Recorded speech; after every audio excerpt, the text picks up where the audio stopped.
This is, of course, a Christian program and a Christian network, but we certainly interested in input from anyone who has something to share, and why someone would leave Islam is certainly interesting to me.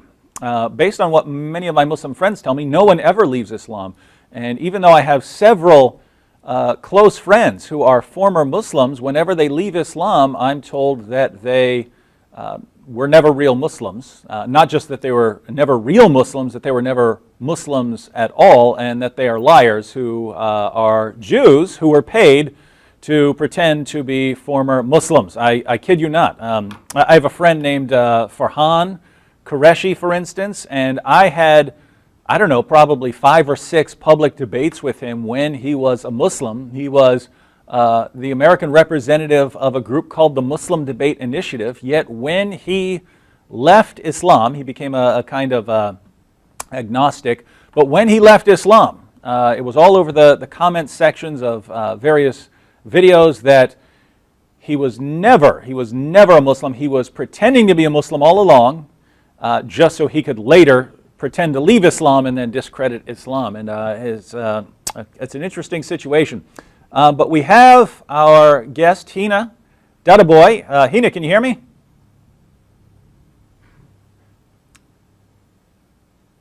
Can you hear me? Oh, yes, I hear you now. There you go. Absolutely. All right. Yes, I can hear you. So, how are you doing? I'm doing quite well. Yeah. All right. Now we want to get first. You know, we have an entire program. We'll get some callers along the way, and we'll answer those as they come in. But you know, we wanted to hear your story, and of course your background and why you left Islam, and then sort of later, given whatever time we have, we can talk about anything you're interested in talking about. You know, whatever you're studying now. But give us what was your background, because you tell people that you are a former Muslim, but there are sort of different kinds of Muslims. There are people who are just kind of culturally, you know, they go to the mosque once a year, but don't do much, and then they're extremely, you know, wearing the burqa and so on. So where would you and your family fall in on that kind of spectrum? Well, I was born and raised in Southern California to a Muslim family that at first we were fairly religious in the sense that we prayed and fasted, didn't eat pork, all that good stuff. I always knew I was a Muslim.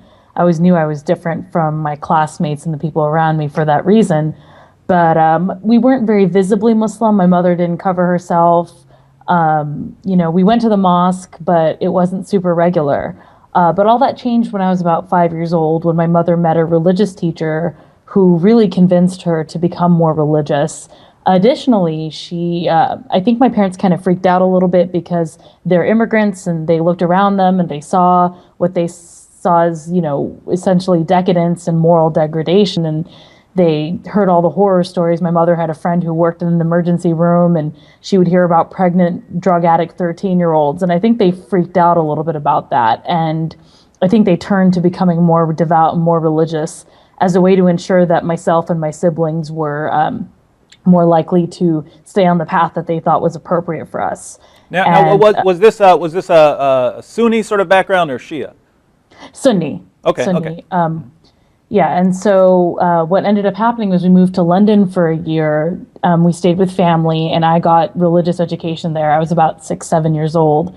And that had a really deep impact on me because the Muslims over there are another level, I'd say, from the Muslims in the United States. And I came back really well influenced by that, really just into Islam. I had read all the books my mother read, you know, adult level books, and I just was really devoted and really sincere. And, you know, I would argue with my father even though you weren't supposed to in Islam. I would ask him to throw out the television because I thought it was a box of sin, and he wouldn't listen to me. And when I got older, I started covering my head. I was 10 years old when I went full-time covering my head. That was of my own volition. My parents did not pressure me in any way. I really wanted to. And I later wanted to cover my face, but my father actually said I couldn't because he said it would just cause too much strife. You know, people would really harass me in American society if I did. So he said no to me wearing it. but I would have had he let me. And so, yeah, I was very devout. I was not a once a year mosque Muslim. I was more religious and devout than my parents. Now, so at first your parents get more conservative, and then you start getting even more conservative than they were. I don't know if conservative is the word because it has political implications that I'm not. The conservative and the religious means just going back to the, sort of the getting to the basics of more sticking practicing, to those. I'd say. Yeah, very practicing, very devout, very sincere too.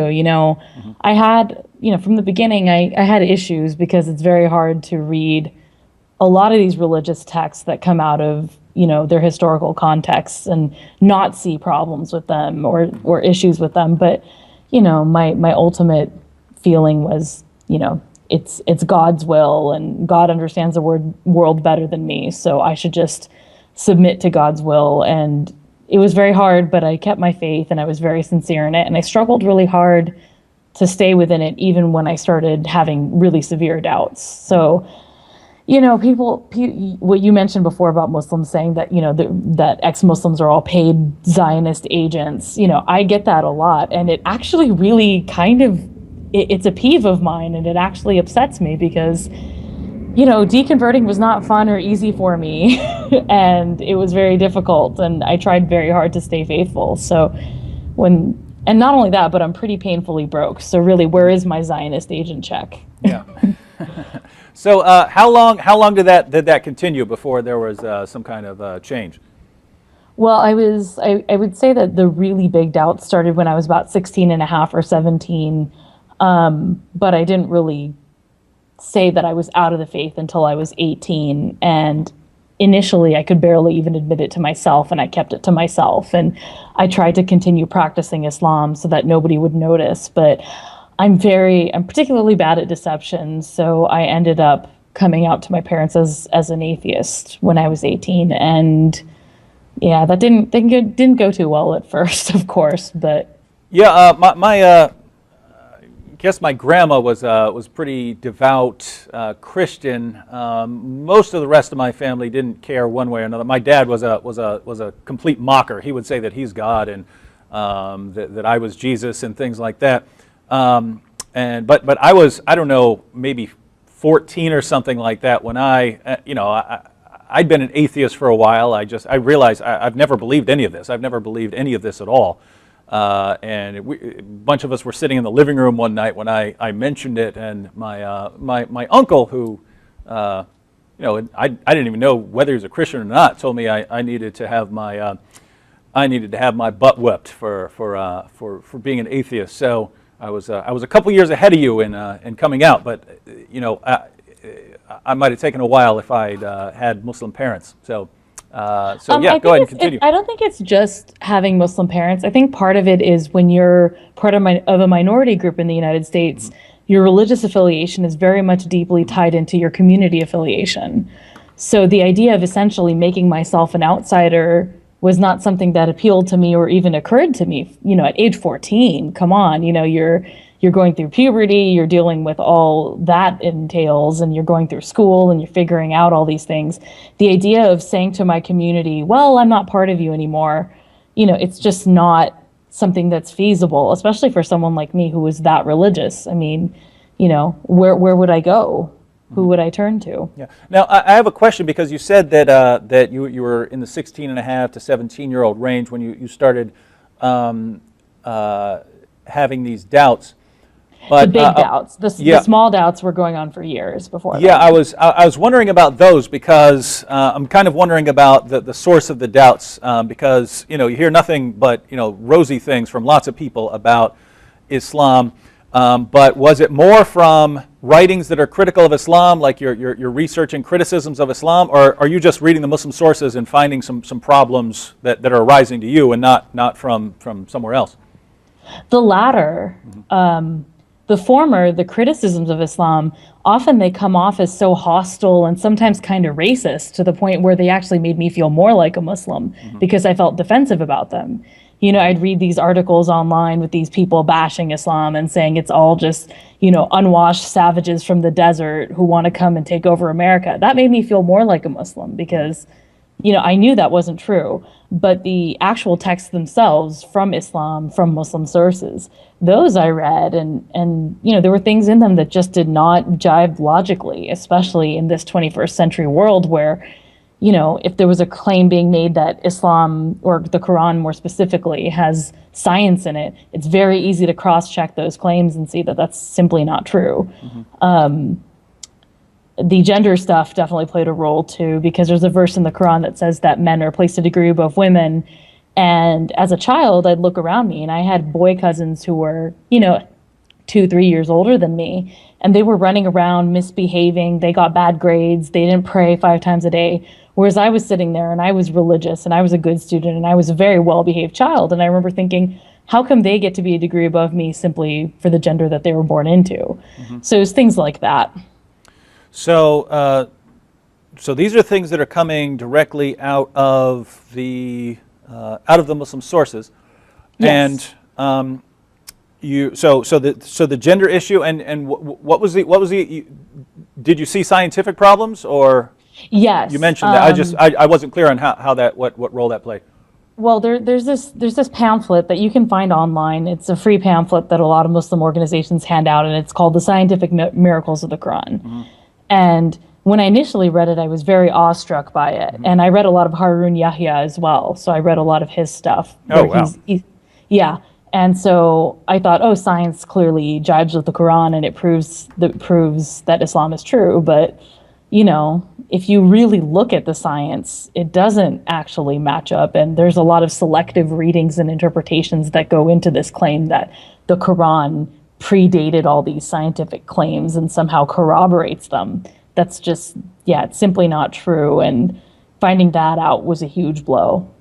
Yeah, and that is, I've actually, because I've debated on Muhammad, the scientific issues come up a lot. And that was actually the first argument that anyone ever gave me for Islam. So this was years, this was the 1990s when someone sat me down. I had a friend who was a Muslim convert. He had converted to Islam, and I was interested in why, and he sat me down and showed me a video about the scientific miracles of the Quran.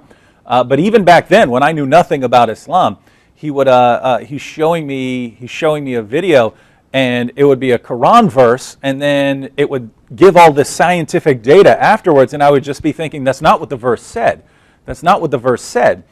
And a lot of these claims, usually all you have to do is say, here's what the claim about the scientific miracle is saying, and just read the verse, and you find out it's not actually saying a lot. But it's been pointed out that the confirmation always seems to come after the scientific discovery, right? There's a scientific discovery, Exactly. and then that's what the Quran was saying. And besides that, some of them are flat out wrong. I spent hours once arguing with this Muslim on Facebook who found me after I had an article in the New York Times featuring me back in May, I believe, and a lot of Muslims came out of the woodwork to fight with me over that. And his proof was that the Quran says that the mountains are like pegs that stabilize tent the pegs. earth. Yeah, they're tent pegs, and this stabilizes the earth. And that made me laugh because mountains form at the most unstable parts of the earth. Yeah, and it's God put these in place, right? Not that they form out of the earth. It's God put them in place. And I was as tent trying pegs. to explain to him, just show him basic plate tectonics, because growing up in Southern California,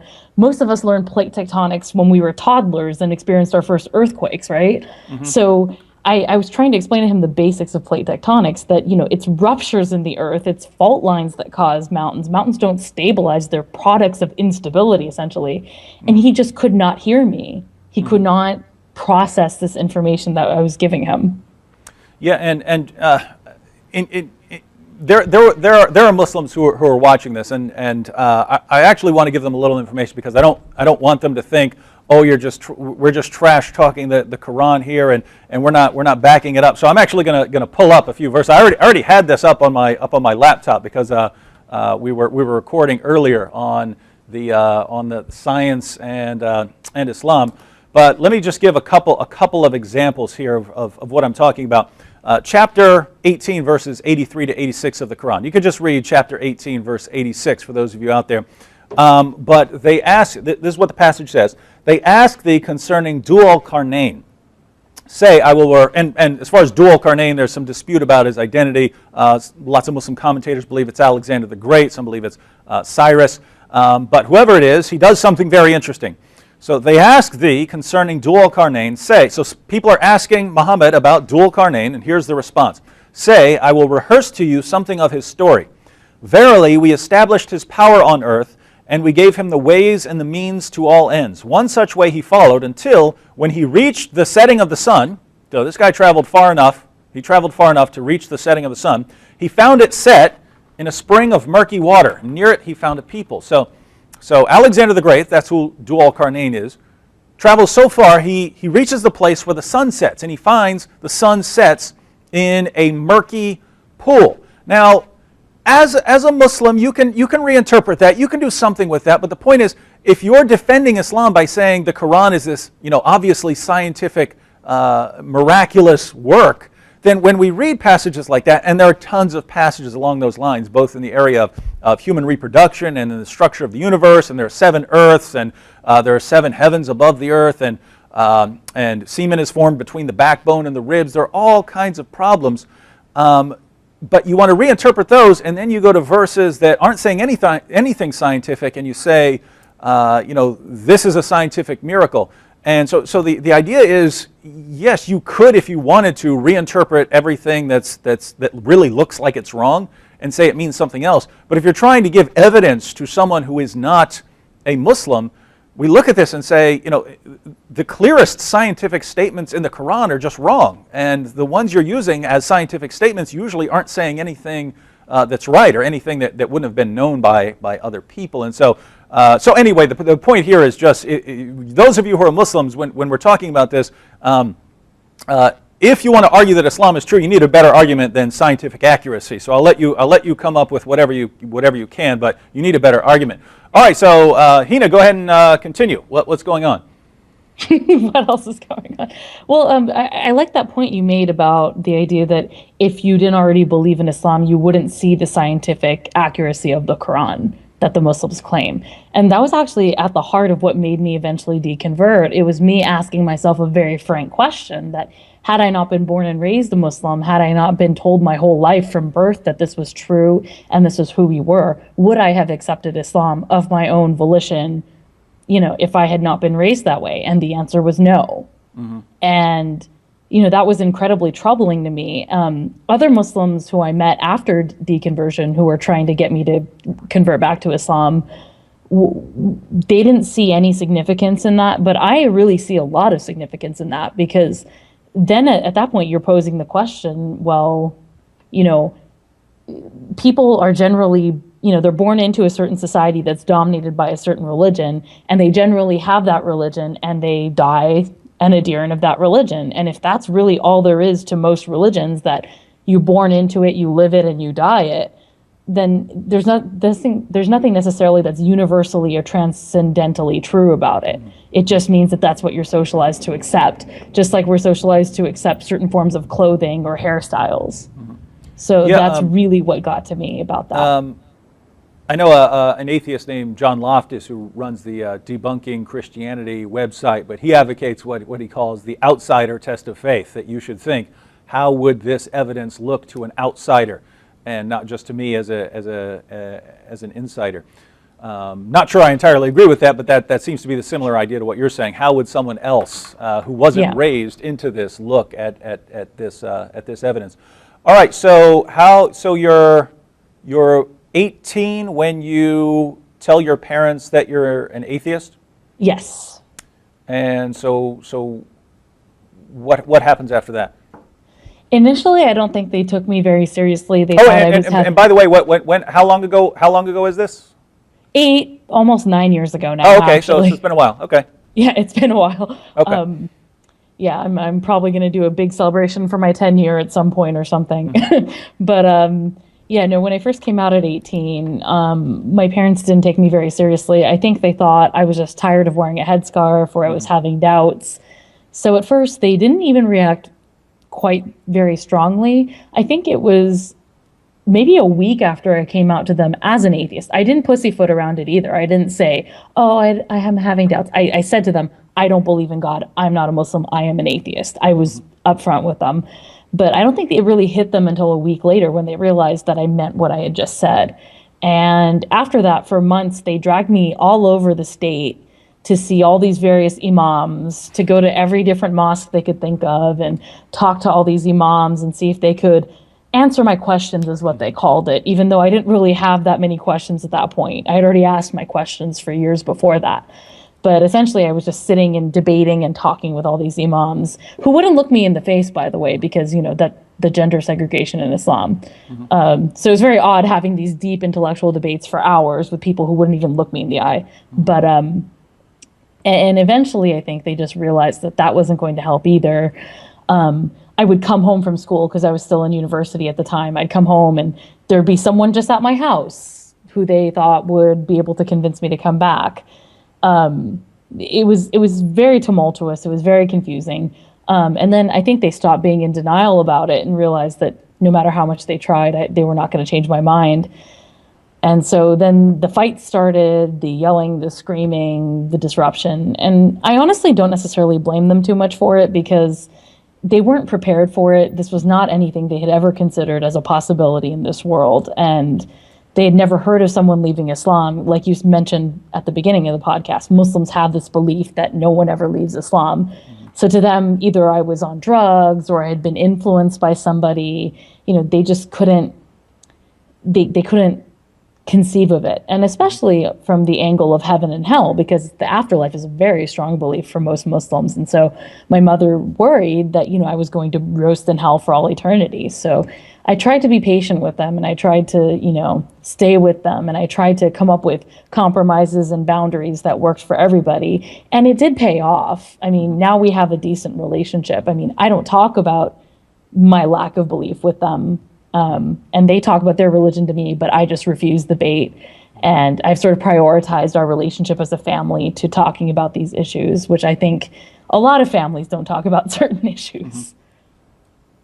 Now, we have to take a break in a moment, but one of the difficult things for parents, especially Muslim parents, is that when a child leaves the religion, there can be a kind of social embarrassment in the Muslim community, as if they were some sort of bad parents. I know when one of my best friends left Islam, he became a Christian, but I mean his parents actually moved. They moved away from the area that they lived in because it was just an embarrassment to them. It's you've done something wrong by raising your child wrong or something like that. So they moved to a completely different city.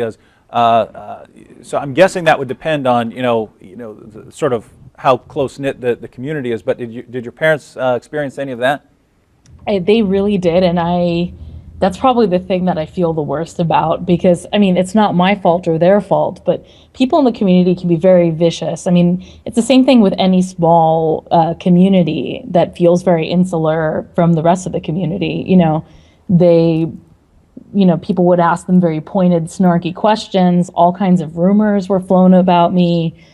I would hear things about myself from other people that I had never heard of in my life. And, that's why I kept quiet about it for a little while. After I first came out to everybody, I laid low for a few years in the hopes that they would move on and gossip about somebody else. And, there's always an affair or a divorce or someone being gay to occupy their time. So I think they've moved on from gossiping about me for the most part. But yeah, it was really tough for my family. Yeah, and I'm sure there are all kinds of parents out there who can, just imagine, hey, when your child grows up and hits 16, 17, 18.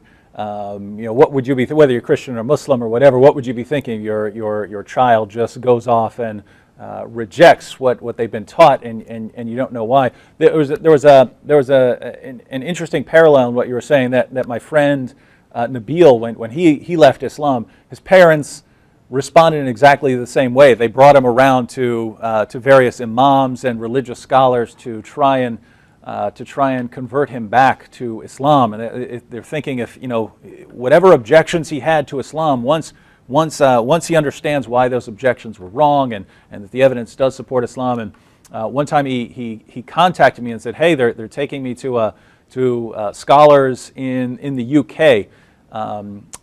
Can you help me put together a case based on everything we'd been discussing? So we actually put together like an 80-page document of arguments against Islam that we'd been looking. We were a Christian and a Muslim who were best friends in college, but we've been discussing all of this. So we put it all together, and he went there and slapped it down in front of them, and just never really got any kind of responses. And so then his parents had to go through the similar situation of sort of realizing that this isn't going to work, that I can't convince them, that I can't convince him back. And so it's interesting the sort of pattern that emerges, because the parents are dealing with similar things.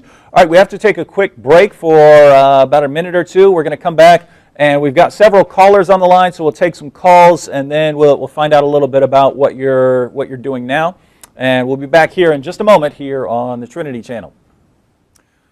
Welcome back to the Trinity Channel. We are interviewing our friend, Heina Dadabhoy, and we have some callers on the line. We want to hear a little bit about what Heina is doing nowadays, but we want to take some of these callers. So who do we have on the line first? Well, hello. It's an honor. Hi. Who do we have on the line? Hi. My name is Greg. Hi, Greg. Hi. I just wanted to say, I was a Mormon for almost 45 years. A lot of people don't know that Joseph Smith said he was a modern-day Mohammed. Did you know that? I've heard that. I've never seen any source on it. So yeah, I mean, I don't know. It's actually in the Mormon church history. He said he would be a modern-day Mohammed. And the comparisons between the polygamy and the new scriptures and he's the prophet are very similar. And it's very, very difficult when you're in an organization like that. And from the time you're very, very little, and I was always told, Joseph Smith next to Jesus Christ accomplished more for man than anybody who's ever lived. And that's actually in the Mormon Doctrine and Covenants. And you're taught this, and then when you leave, it's almost like you're renouncing citizenship in a country. And it's so painful, and it's so hard. And the Jehovah's Witnesses experience, that the Seventh-day Adventist experience. I'm hearing this young lady talk about this. And I wanted people to know that Christianity, when you're asking somebody like a Mormon or a Muslim or a Jehovah's Witness or somebody to listen to you, you have to understand what you're asking them to give up. You're asking them to literally turn their world upside down. And so you're going to have to explain to them why it's worth it. Why are you willing to do such a devastating thing in your home and with your friends? And the biggest problem that I ran into was uneducated Christians.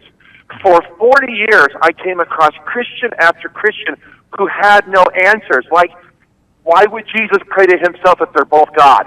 I was listening to Walter Martin one night. He was talking about, I think it was Philippians chapter 2, where Jesus Christ did not think he had to hold on to his godhood and came down, became a man, and while he was a man, he invoked God and so forth, just like we do. But these are answers that Christians need to have, and I'm very grateful for your program, because your program teaches Christians how to answer questions with love, with dignity, and how not to offend people of other religions. I wanted to tell this young lady how much courage I think she has, because it is really, really rare for somebody to do what she has done.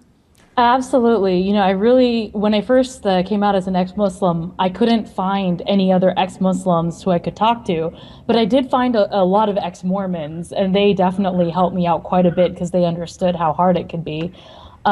And I would like to thank you, for what you just said, but our numbers are growing. We have an organization in North America called Ex-Muslims of North America now, and there's a Council of Ex-Muslims of Britain, so the numbers are growing. So, I mean, I may have been one of the first to come out so publicly in the way that I did, but I'm not the last. Yeah. Well, when I left Mormonism, I had nowhere to go because the Mormons taught me from the day I was little there are only two churches, the Mormon church and the church of the devil. And every other church is the church of the devil. The Jehovah's Witnesses teach that. The Seventh-day Adventists teach that. And so when you're raised in one of these works-based faiths, if you leave, they literally believe you have entered the world of the devil. You're going to go to hell. And not only that, typically, like I know in Mormonism, you know who gets it worse than anybody in the afterlife? The people who get it the worst? Ex-Mormons. Ex-Mormons. It's the same thing with Islam, actually. You know, ex-Muslims it's one of the most, I think it is the most unforgivable thing. It's considered to be one of those things that Allah does not have mercy for. So I definitely can understand and empathize with that. Yeah, tying this together, when he's talking about the kind of psychological pressure, you know, especially for someone, he mentioned, you know, when you are calling a Muslim to convert to Christianity, understanding how difficult that is. In Islam, the unforgivable sin, the worst thing you can do is shirk, right? Associating a partner with Allah. So that's the worst thing you can do. That's the one thing that if you die and haven't repented for, if you do other sins, Allah can still forgive you. He can just show you mercy. But that's the one thing He will not show mercy for. And apostasy is like super shirk. Yeah. According to most, it's like the ultimate, like it's double shirk. And I joke all the time with my atheist friends who had never been Muslim that they have a better chance of getting into Islamic heaven than I do. Yeah, and so with the apostasy, it's not just judgment after death. It's that there can be repercussions in this world, right? You in an Islamic society, you get killed for that sort of thing. So just for you Christians out there who are watching and you have Muslim friends and you're wondering, boy, why is this Muslim friend not getting this?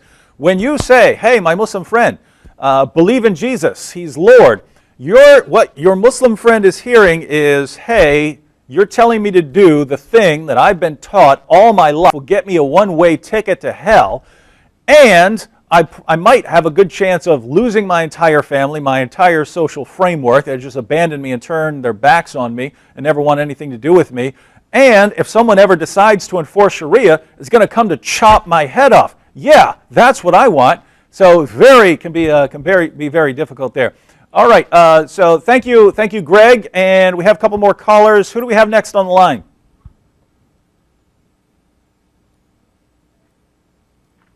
Hello, who do we have? I think you got me again. Who's this? Is this Greg? Yeah, you got. But I wanted to follow up with one quick point. I don't know why you put me back on, but maybe it was God's will, huh? Don't worry. As soon as there's a break, I'm going to go back there and smack the tech guys. But maybe there's a divine purpose here. So go ahead. Well, yeah, a lot of people don't know this. And I know it's a Muslim show, but a lot of people don't know this. But the Mormons had a thing called blood atonement. Blood atonement. And if you left the Mormon Church, Jesus Christ did not pay for 4 sins. He didn't pay for adultery. He didn't pay for murder. He didn't pay for theft, and he didn't pay for apostasy. And so in the days of Brigham Young, if you left the Mormon Church, the only way for you to have forgiveness was to have your blood shed. And this is the history that a lot of Mormons don't like to talk about. But it is, I don't know what it is, but in a lot of religions, they will make it. They will tell their adherents, and what she just said, if you leave us, you get it worse than anybody. In Mormonism, it's called outer darkness.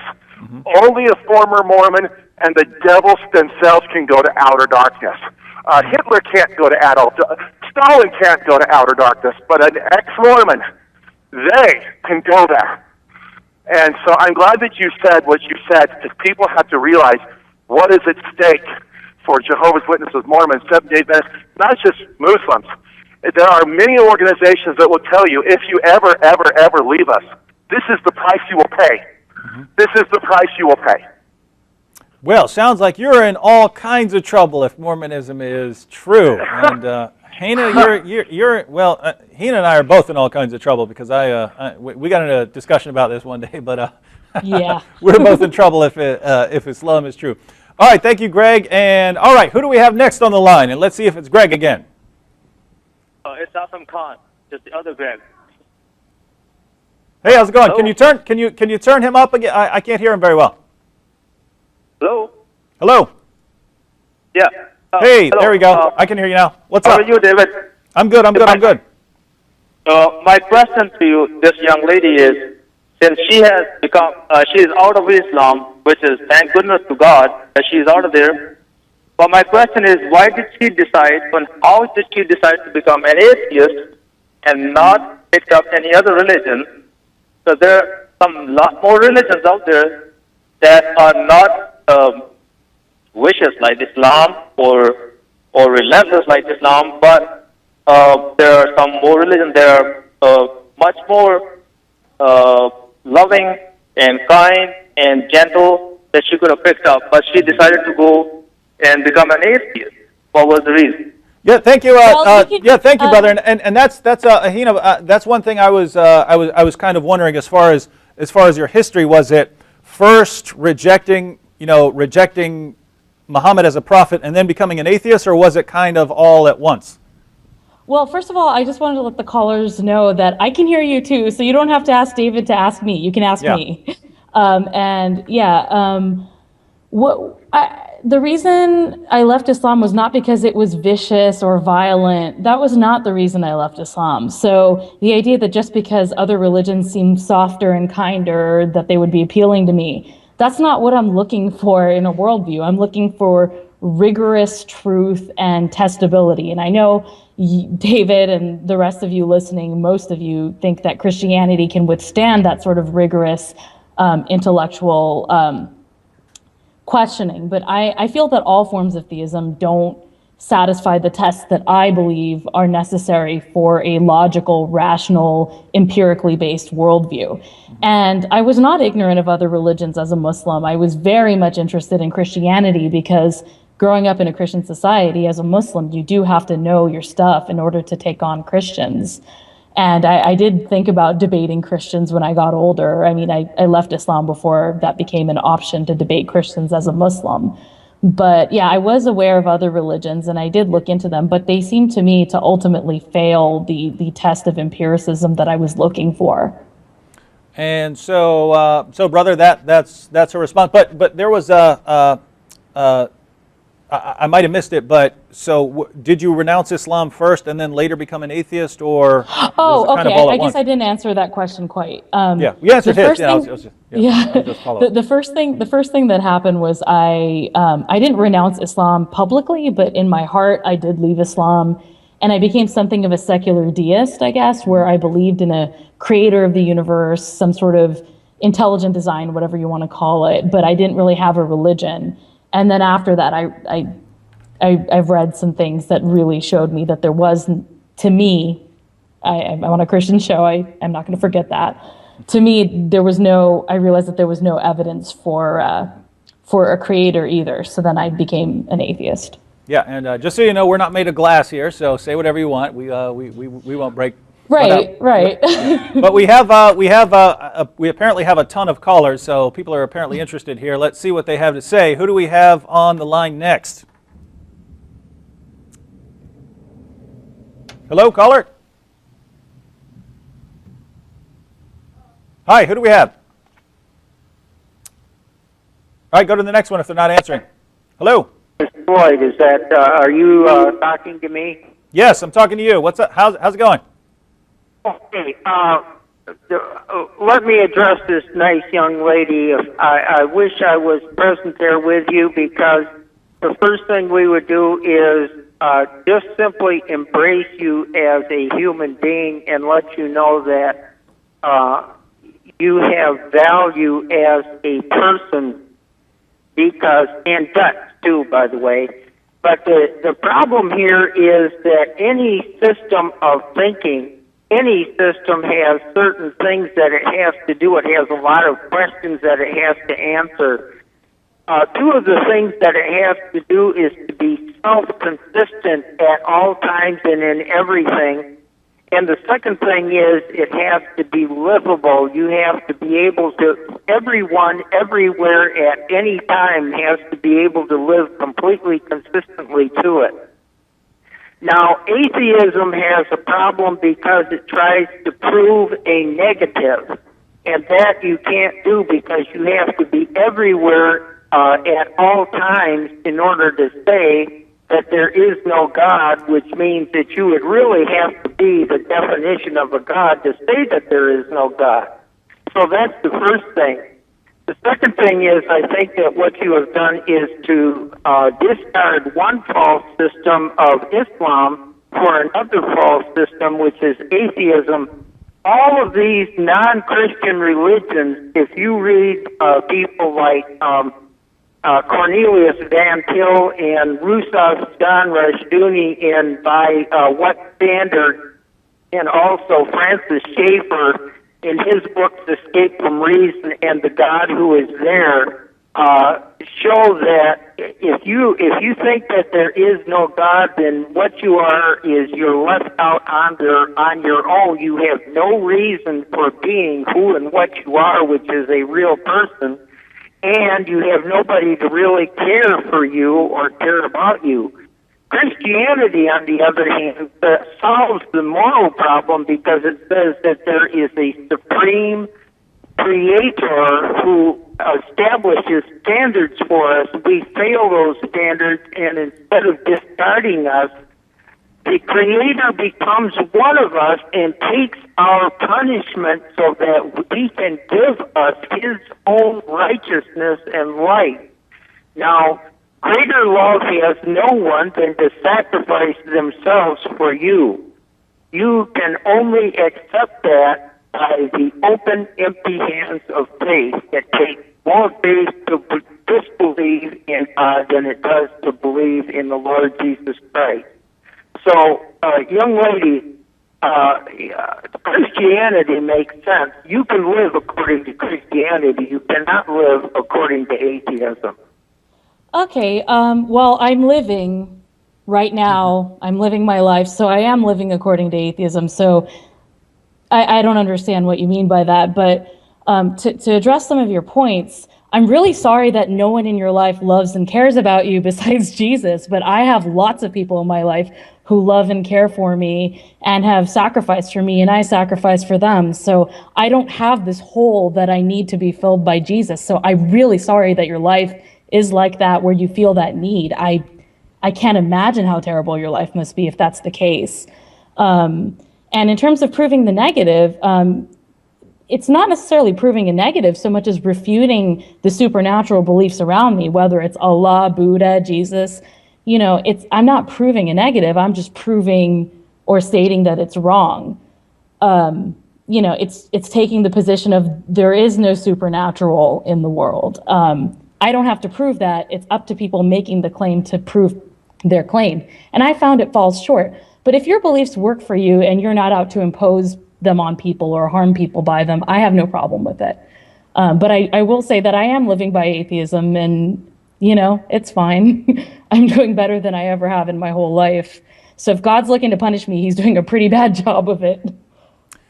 All right, so yeah, there is a problem. See, on the one hand, the point about the universal negative is true, right? Like, I can't prove that there are no unicorns anywhere in the universe. I would have to be at all points in the universe to know that there is no unicorn anywhere in the universe. So there's a sense in which you can't prove that, and that you couldn't prove, you know, that God doesn't exist, because if you were going to prove that, you'd have to know everything in order to know that God doesn't exist. But in another sense, that's kind of it's not a very strong point, because, I mean, I don't believe in Thor. You know, can I universally prove that there's no Thor anywhere? No, I can't do that. But that doesn't mean that it's somehow irrational for me to not believe in Thor. So the point is, the man who called in, he rejects the existence of all kinds of things that he couldn't disprove in a universal in a universal sense. So that, as far as his other point, just what he was getting at something along the lines of, yeah, you can live, you can exist as an atheist, but at the bottom of it, and this is, he's taking since he mentioned Van Til and I think Bonson and Schaeffer, he's pointing out that if you dig down deep enough, you'll find these contradictions in your thinking that don't accord with your with your worldview. And whether that's the case or not, we'll Yeah, because I feel like we can play this game all day. I could point out what's wrong with Christianity and contradictory in that, but that would be a whole other show, I think. Mm-hmm. Yeah. And by the way, the guy who called in, I didn't catch your name, but I happen to agree that at the bottom of other worldviews there are these contradictions. But Heina's right. That's a very long discussion to unearth those. But maybe we can have some shows on that one day. All right, let's go ahead and go to our next caller. Who do we have on the line? What is this? What? Let's go, Dad. What? Come on, let's go, Dad. Who are you talking to? Come on, what do you got to say? What? I didn't. Talk to me like this in my house. I didn't understand what you said. What did you say? I don't like how you walk in here. I ain't found your phone. What? I feel like we're listening to somebody else's conversation. Yeah, it sounds like someone butt dialed the Trinity channel. They sat down on their phone, accidentally dialed the Trinity channel while they were in some sort of barroom brawl. Unless he was yelling at me, which I didn't catch because I couldn't understand what he was saying. All right, but friend, if you want to call back and just try to make it clear, if you're yelling at me or at Heina, or you're in some sort of barroom brawl, just make it clear who you're attacking. I have no problem. I'm not going to let you scream at Heina, but you could come in and you could call in and scream at me. And I've been yelled at plenty. I would let someone go after you a little more just because you have kind of thick skin and you're a debater and so on. So you're not made of glass either. But we need to figure out what was going on there. All right, do we have some more calls? Who do we have on the line? Hello? Hello? Hi. Hey. Hi, how's it going? This is James. Hey, how's it going, James? Yeah, I'm a long-time listener of your show, and you surely opened my eyes as to the truth about Islam, because I wasn't really aware about Islam and its theology and stuff like that. But I have to say, in the last few years that I've been watching ABN, I've been truly amazed, because I could never believe that Muslims could believe what they actually do. Mm-hmm. Okay, so my question is a little bit off topic, but it has to do with Islam, not with atheism. Okay, well, you go ahead and ask it, and if you think it's too far off topic, we might not answer it, but we might, just for fun. But go ahead. Okay, do you have a laptop with you? Yeah. Okay, can you read Zechariah 14:12? You want me to just go to a Bible? Yeah, Zechariah 14:12.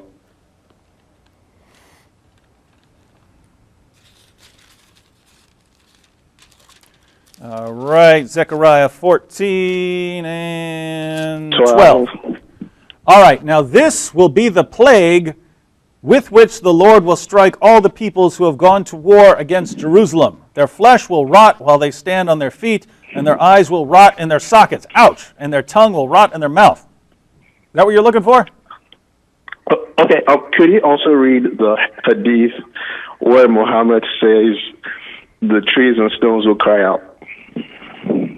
I don't have the hadith with me, but yes, Muhammad says that the end will not come, the end times will not come until the Muslims fight against the Jews fight against the Muslims, and a tree or stone will say, "There's a Jew hiding behind me, come kill him." Okay, can't you see there's a huge contradiction between those two verses? If you mean that God in Zechariah says there's going to be a horrible punishment for those who come against Jerusalem, and that in Islam it's no, you have to go fight the Jews. Is that what you're getting at? Exactly. Oh yeah, but yeah, they're I don't know what is that all you wanted to bring up? Yeah, I'm just amazed because, like, the Muslims say they believe in the Old Testament and in the New Testament, but if you read that verse from the Old Testament, it basically contradicts everything that the Muslims believe.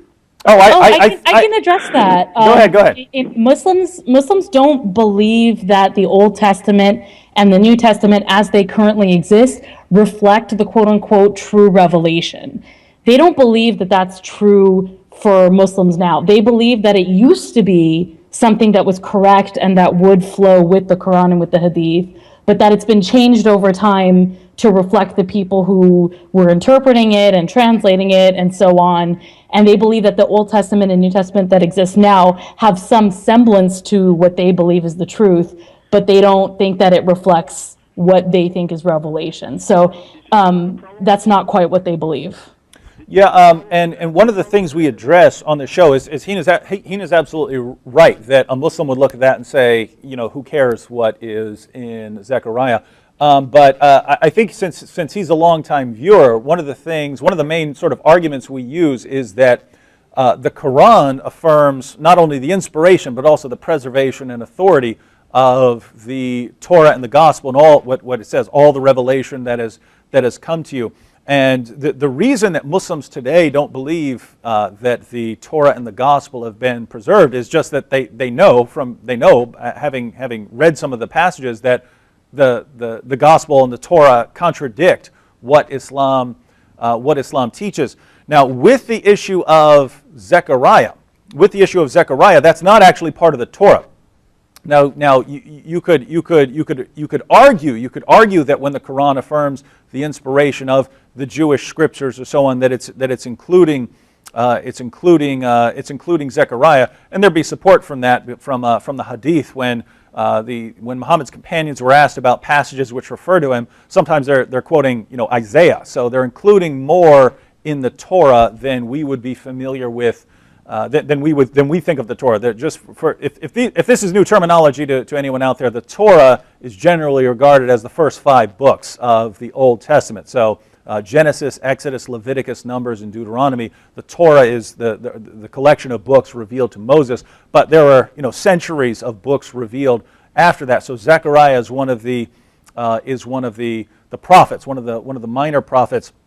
But here's the thing: if you want to go in that direction and say there's something in Islam that's contradicting something in the Bible, I think there are just much better examples. And since you're a Christian, just pointing out, hey, according to the Gospel, Matthew, Mark, Luke, John, Jesus died on the cross for sins and rose from the dead and claimed to be the divine Son of God, and Islam contradicts that, and yet Islam affirms the Gospel as the inspired, preserved, authoritative Word of God. But Heina's absolutely correct that pretty much any Muslim you go up to would say, no, you've got some massive corruption on your hands. So the first discussion that I would have with a Muslim, if you're trying to bring this up, is going to chapter 3, verses 3 through 4 of the Quran, which says that the Torah and the Gospel are the Word of Allah. And after that, maybe chapter 18, verse 27, which says that no one can change Allah's words. And then chapter 5, verse 47, which commands Christians to judge by the gospel, and that presupposes that we have the gospel if we're going to judge by it. Chapter 7, verse 157, which talks about Christians reading about Muhammad in the Torah and the gospel. And chapter 10, verse 94, which is incredibly interesting because Muhammad is told by Allah, if you're having doubts about what we have revealed to you, ask those who read the book before you. So Muhammad is told, hey, Muhammad, if you're having doubts, you need to go to the people of the book. That's Jews and Christians. So reading the Quran from beginning to end, you wouldn't get the idea that the gospel has been corrupted. That's something that happened later when Muslims actually read the gospel and found out it doesn't line up with Islam. So you'd have to have that conversation because, as Heina pointed out, when you talk to a Muslim, they're not going to believe in what you have. They're going to believe that what you have has been corrupted. But after you've gone through what the Quran says and you've made a case for why the word of Allah cannot be corrupted, then you can point out things and say, this doesn't line up with Islam. And this kind of ties into what the earlier caller was.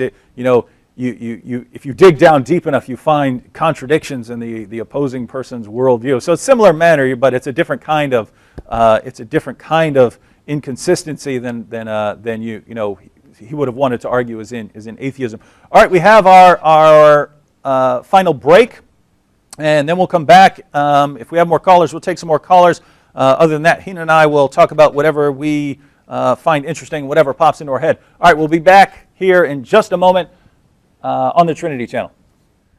Welcome back to the Trinity Channel. We are with our friend Heina Dadabhoy, and she's been sharing with us how she left Islam and became an atheist, and certainly a very interesting woman who would come on a Christian network and share all of this and take callers. But Heina, we have a few more callers on the line. Do you want to jump right to them, or do you want to comment on anything that's been going on so far? Well, I remembered my favorite and most bizarre argument in favor of Islam that I ever heard, and I want to share that because I don't know if it's something that an outsider might know about, but an old family friend of ours showed up at my house not long after I left Islam, and he had been educated in France, and his Islamic school in France taught him that Nietzsche was right to break down Christianity and say it was wrong according to them. And he said that he believed that Islam was the answer to Nietzsche's problem. That was his argument. And on top of that, he argued that me being skeptical of Islam was me mimicking the Western cultural imperialism that I had been taught from school. Mm-hmm. So I thought that was a very, very interesting argument. Not necessarily one that holds water, but that's one that I have never heard before and had never heard since. I heard the weirdest argument for Islam I ever heard was a Muslim contacted me and said Muhammad Ali was the greatest athlete in the world, and he converted to Islam. He was Cassius Clay before then, but he converted to Islam, and so I had to show an athlete who was of comparable greatness to Muhammad Ali, who left Islam and converted to Christianity, or I would have to admit that Islam is true. And that's the most interesting one I got. But yeah, the lovely Nietzsche argument is that's a new one. I never heard that one. All right, let's take some more callers. Who do we have on the line? Hello? Hello. Hi. Hello? Hi, who are we speaking with? You're talking to John. Hey, how's it going? Great. First of all, I want to commend you and your station for the wonderful approach to the dangers of Islam. Mm-hmm. And I'm a conservative Jew. And first of all, I want to correct you that the Torah does not stop with Deuteronomy. Mm-hmm. It goes from Genesis to Deuteronomy, and from then Deuteronomy from Joshua to Malachi. Well, you let me comment briefly, because when I was my major was philosophy with an emphasis in religious studies, and and I agree with you. The way my Judaism professor, who's a rabbi, he explained it in terms of kind of concentric circles. You have the Torah, which is the first 5 books, and then you have a kind of looser sense, and then you even get out to the oral Torah, which was eventually incorporated into the Talmud. But that was what I was taught. But go ahead, and you can correct that if that's wrong.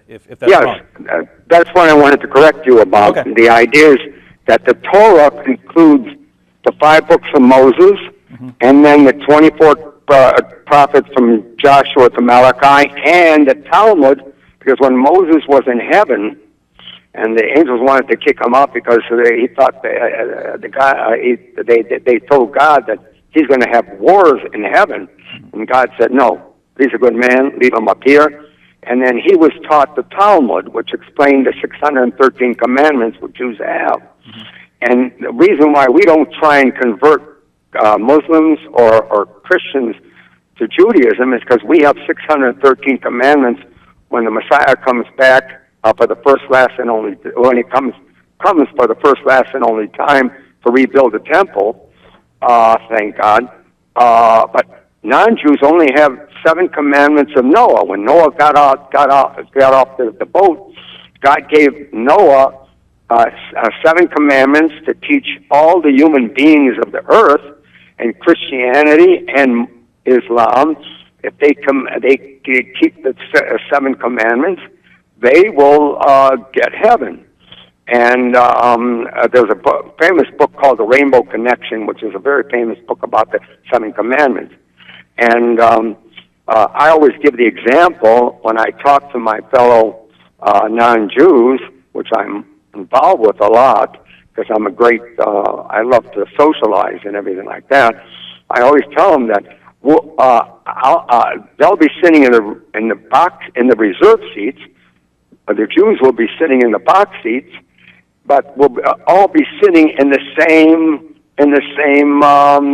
ballpark.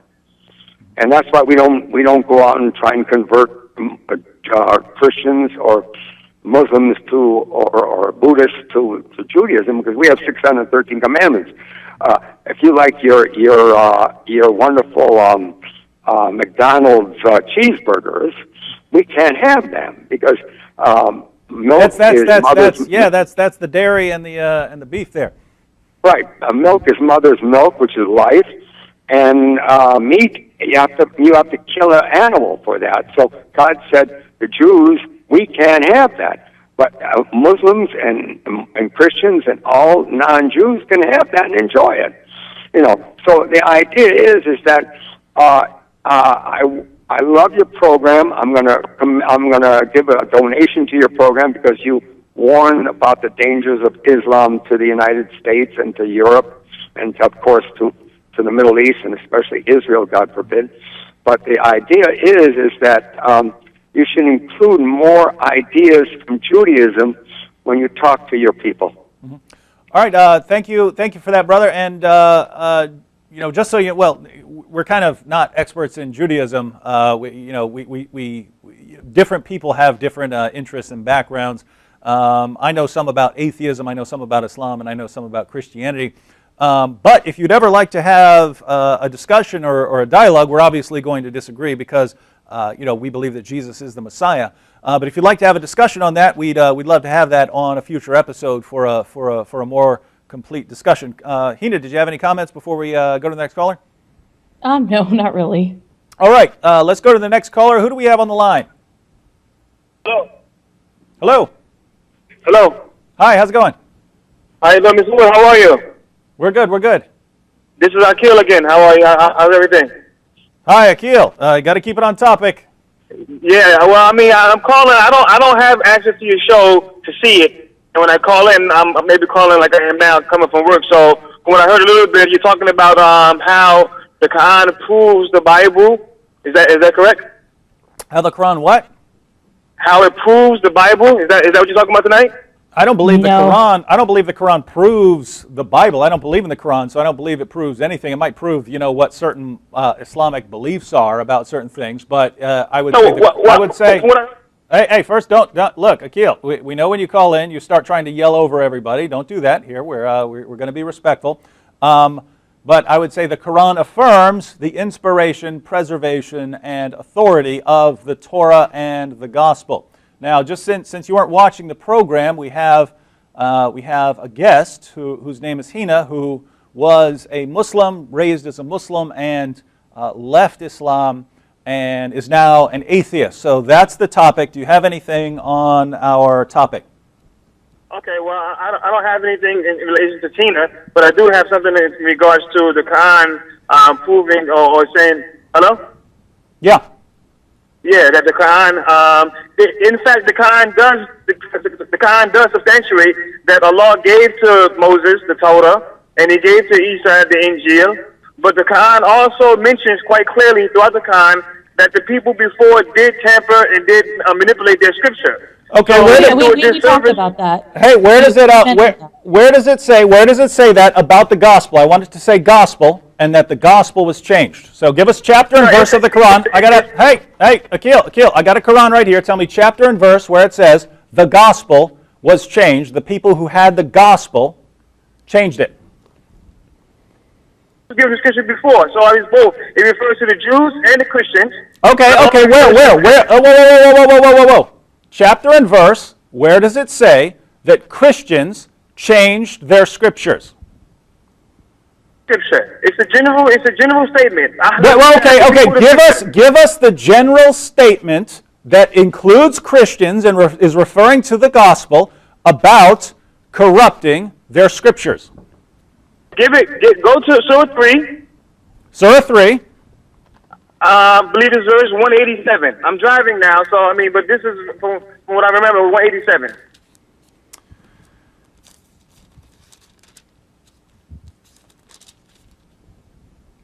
And remember, Allah took a covenant from the people of the book to make it known and clear to mankind and not to hide it, but they threw it away behind their backs and purchased with it some miserable gain, and vile was the bargain they made. So you're saying that refers to corruption. That's one verse. That's one verse. Whoa. Notice what this says. And remember, let's read it again. Allah took a covenant from the people of the book to make it known and clear to mankind, and not to hide it, but they threw it away behind their backs and purchased with it some miserable gain, and vile was the bargain. Where does it talk about the text being corrupted? This just says that some of the people of the book threw it away and didn't care about it. Does this mean that the Torah and the gospel didn't exist? If you do think it means that, if you think it means that the Torah and the gospel were lost or had been corrupted by the time of Muhammad, you are going to run into all kinds of problems, my friend, because as we pointed out earlier in the discussion, chapter 7, verse 157. Chapter 7, verse 157 says that they were reading about Muhammad in the Torah and the gospel. Now, if you say that means it's been corrupted, think about this. Chapter 5, well, we can even go earlier than chapter 5, verse 47, which is talking about the Christians, but read chapter 5, verses 43 to 44, where some Jews come to Muhammad for judgment, and Allah says, why do they need you when they have the Torah? So think about this. This is your God during Muhammad's time saying Jews don't need Muhammad because they have the Torah. Well, if what they have is a corrupt Torah, then they do need Muhammad to correct all the errors and corruptions. And then you get to chapter 5, verse 47, which is directed towards Christians and says, let the people of the gospel judge by what Allah hath revealed therein. If any do fail to judge by the light of what Allah hath revealed, they are no better than those who rebel. So why in the name of common sense would Allah tell Christians to judge by the gospel if the gospel has been corrupted? Either we have reliable revelation or we don't.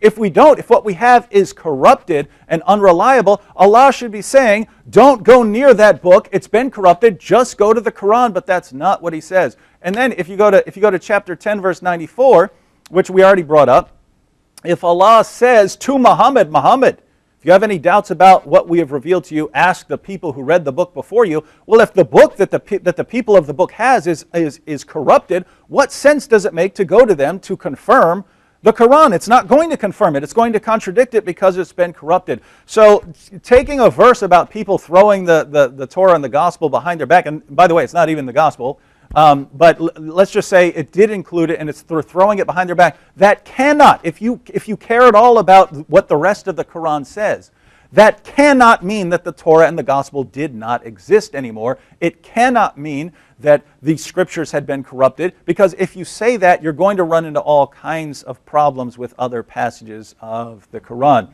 Hope that helps. And all right, let's go on. We only have a few minutes left. Let's try and get in the rest of our callers. Who do we have on the line? This is Robert. How are you guys doing? Hi, Robert. How you doing? Oh, pretty good. My question is for your atheist guest. First, thank you, of course, for coming on the show and taking your time to tell us your story. And thank God that the true living God that you are out of Islam. But my question for you is, you said that you're looking for a definable truth or words to that effect.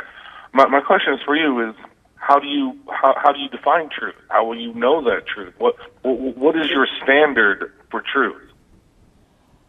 My standard for truth is it's empirically, repeatedly, verifiably testable, and essentially it's a scientific method. I'm not really looking for anything in that sense. When I first left Islam, I was sort of probing and seeking and all that, but Yeah, I would say that it's something that's empirically validatable. It's not something that's based on a feeling. It's not something that's based on, belief, but something that you can just sort of, you can observe and validate with evidence. And I understand that that's different for other people. Okay, so you have your own standard then of whatever this truth is when you find it, not based on emotion or a feeling. But I'm wondering, for instance, the laws of logic, for instance, law of non-contradiction. Does that exist in creation apart from your own mind? I don't know the answer to that question because I can only know what's in my own head, right? I mean, other people can tell me what they're thinking in various ways, but I can't know that. I mean, you're asking me questions that I'm not sure have answers. Okay, well, the law of non-contradiction is that I'm aware. I majored in she knows. And brother, I'm gonna let you continue, but just so you know, Heina and I had a debate, and I actually brought up laws of logic and how if they refer to they're not made of matter or energy or you don't find them with a telescope or a microscope, that they're universal and invariant, and they would exist independent of a human mind. So we actually did discuss that. So she is familiar with the argument. And I disagree with that actually, because I think that if what would the relevance of the laws of logic be if there weren't someone here to think about it? But that's something that I feel like it's another rabbit hole we could descend into and not get out of. Real quick, because I know we're out of time, is that you have your own truth. Everybody else has their own truth now. Like you said, you only know what's in your own head. So therefore, when it comes to things of morality, you said that you live as an atheist and that's good for you.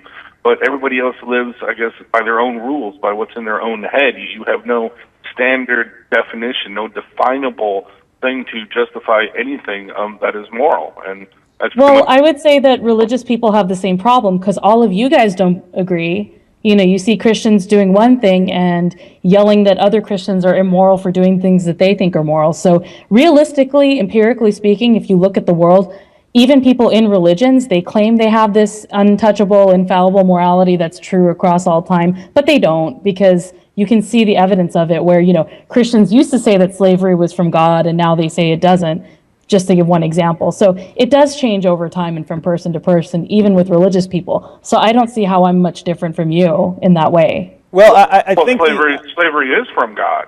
Absolutely, slavery is from God. Thank God for slavery. We would not be in the position we are today, but that's beside the point. Anyway, so the ends justify the means? No. You're sounding like what you accuse atheists of being. The ends justify the means there. I don't know if I can agree with that. I would rather be living in dirt.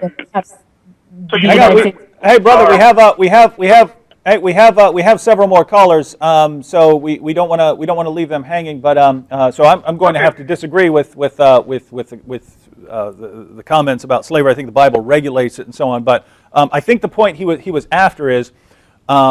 You, Heina, you're saying that everything is from your own perspective and so on, but that would be true of everyone else, and so there's nothing independent of any of us that would sort of be able to say who's right about this and who's wrong. You're pointing out that Christians disagree on all kinds of things, but that's just in his defense. He's not saying everyone has agreed on everything, or that everyone, even Christians, have agreed, or that any particular group of Christians have agreed on anything. It's that Christians at least agree that there is some kind of standard that is independent of them, and Muslims will believe the same thing, that there is a standard and that's independent cute of them. Because it doesn't actually lead to any kind of consensus. So what? You have something to point to and say, oh yeah, we have this foundation. It doesn't exactly lead to consensus. So I don't understand the point of arguing, oh, we have this one source that we can point to and say that's true, because y'all are fighting and killing over each other over it too. So no. That's not the point. Is not consensus, or that it will bring consensus. It's to draw a parallel. So if we're talking about the scientific method, if there's a method that can get us to truth about the world, that's a kind of standard that's independent of your mind or another person's mind, and so the claim is whether a person rejects the scientific method or completely rejects all of science. If there is some sort of method or standard that's independent of us that can get us to truth, I don't think there is, because everything is shaped by cognitive biases. You dip your toes in psychology, and you see that everything is shaped by biases and perspective. So this idea that there's this magic standard, like removed from all of humanity and everybody's perspective that we can point to, I don't think such a standard exists. Empirically speaking, there's no evidence for such a standard. So if we say ISIS is wrong, we are saying that from our perspective, we disagree with that. Yes, we are, because... Okay. That's just how it is. I'm glad. No, I admire the fact that you're consistent. That you're willing to sort of say, no, look, this is you're being. In other words, you're being consistent with your worldview on. Well, because on it's that issue. empirically true. Because if you didn't have the perspective you have, you wouldn't be saying ISIS was wrong. If you were born over there and had a dad who was in ISIS, chances are you would say ISIS was right. Of course, I don't see why that's so odd to grasp. It's clearly empirically true if we look at human beings and how we behave and how we form our thoughts. All right, I think we should have a debate one day on the sort of foundations of ethics and see where that goes. But we have only about 5 minutes left, and we have 4 minutes left and 4 callers. All right, we're going to try and take these rapid fire. If we didn't, whoever we don't get to, we apologize. Please call in on a different program. But let's take these rapid fire. Who do we have on the line? Hi, my name is Clyde Sellers. I'm calling from Rochester, New York, and I'm a Muslim. I have more of a liberal idea of Islam, and I really don't have much to say to the lady up there that she has. You can speak to me directly. I'm here. Yeah. Hi. Okay, I'm sorry. Well, I don't have much to say to you as far as your choice of being an atheist, but. We have a thing in society today which we try to bash each other as far as our beliefs. And I'm thinking that this is a tool for society to use you as an example to bash Islam. And if we look at God, there's only one God. And you know of the Quran, how it says, Lakum de lakum wali yadin. Yeah, but then I get to go to hell too. I mean, and also there's the punishments for apostasy. But to address what you said about people using me as an example to bash Islam, I 100% agree with you. And when people do that, I yell at them, and I don't let myself be used that way. I'm actually an advocate for education about Islam and Muslims within atheism. So when atheists come out and say all Muslims are violent and horrible, I shut them down. So that's actually part of the work that I do, is to humanize and demystify this stereotype that people have about Muslims being bad. So I'm actually that's the heart of what I do as an atheist. So it is an important point. Ex-Muslims are used as a prop by these atheists to bash Muslims, and I don't agree with that at all, and neither do all the ex-Muslims that I know. Yeah, and I mean, think about what she's said here tonight. She said, "Hey, I was raised as a Muslim. I was reading some material. I came to think that these scientific arguments weren't persuasive and actually pointed in a different direction. I saw some problem with women's issues in Islam, and at the end of the day, I rejected it all." I mean, if she can't say that, if she can't just give her basic background and what she thinks. I mean, what kind of society do we live in? I mean, in the caller's defense, I think what he meant is true, because that you could be used and say, look, this, and I kind of don't know how, because you're not out bashing everyone. It's not like. But people use me. They make assumptions about me, and they use ex-Muslims as a prop in their arguments. And this is something that I fight against actively in the atheist community. Because you have your Harrises and your Dawkinses saying ex-Muslim women are proof why we should, destroy Islam and things like that, and destroy Muslims. So I get his point entirely, and it's something that I've really dedicated myself to fighting. So yeah, he does have a legitimate point there. Okay, and I'm listening to you. You sound so educated, and I'm just wondering how you can go from the love of Islam to the extreme of being an atheist. I don't understand it. Well, I don't think it's extreme to not believe in the supernatural. I don't believe it's an extreme position. And Islam, that's again something I could go on and on about the reasons why I left, but I just found no compelling evidence to believe in it personally. Okay. and we all have our right to our opinion. And I would think this, well, I hope this would be in fact, that if we can just stop letting our personal beliefs get in the way of us being more united, this country, this world would be a better place. But I don't think anyone can disagree with that. yeah, but as you see, we are so quick to bash each other's religion instead of to enjoying, or not to enjoy, but just to see our differences and know that we're different, period. Okay. You know? Okay, and I don't want to take up too much time. Thank you for... All right. We're actually out of time, so the callers who are still on the line, I'm sorry, but it happens that we run out of time. As far as my views, I think that we do need to criticize each other's positions and to stand up in public debate, and that Christians, Muslims, Jews, absolutely. atheists all need to, like we just did out in California. And that, that part of what has worked in Western civilization is that we can openly criticize, and we understand we're not going to kill and slaughter each other over it. And I think that when we become, I think that's what his point was, and I think part of it is coming from a minority position as a Muslim. It's tough to be a Muslim in the United States, especially post 9/11. And I think his perspective is people tend to fixate on the differences between minority groups and the majority groups in the United States rather than focusing on shared humanity. I don't think he was suggesting that we shouldn't question each other's beliefs and engage in rational debate, but that's hard to do when certain minorities are stigmatized and demonized and dehumanized. It's hard to find good criticisms of Islam that don't degenerate into essentially racism. That's I think the point that he was making that I agree with. All right. Well, thank you, Heina. Thank you, viewers and callers. We are out of time, so we're going to have to cut it off right now. We'll see you next time here on the Trinity Channel. God bless you all.